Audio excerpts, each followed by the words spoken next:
इसलिए शाम हमारे पास दो तरह की रेटें रहती हैं। एक रेट रहती है फिक्स रेट की और एक रहती है मोल भाव वाली। अगर आप चाहते हो कि हम आपको फिक्स रेट में डील करें तो आप हमें किसी भी आइटम की रेट पूछने से पहले आप हमें बोल सकते हो कि भैया इसकी हमें फिक्स रेट ही बताना और फिक्स रेट में ही चलाना, तो हम आपके लिए फिक्स रेट ही लगाएंगे हमेशा।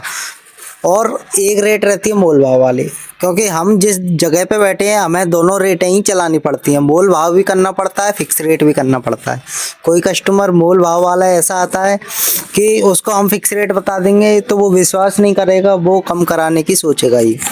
इसलिए हमारे पास दोनों रेटें रहती हैं। आप हमसे बोल दो, आपको लेने से पहले या रेट पूछने से पहले आप हमें बोल दो कि भैया हमें कौन सी रेट करनी है। फिक्स रेट अगर आपको चाहिए तो आप हमें पहले बोल दो कि भैया फिक्स रेट ही बताना।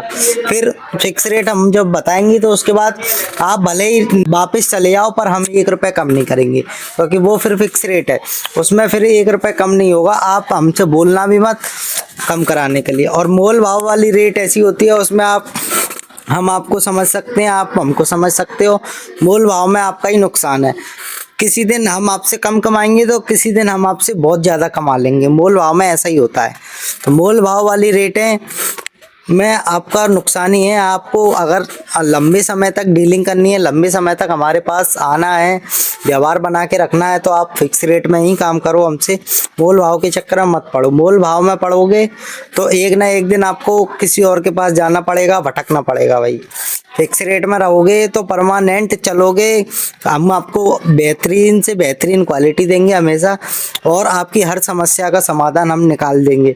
चेंज वगैरह करना होता है, रिटर्न करना होता है, फिक्स रेट में बहुत इजीली हो सकता है।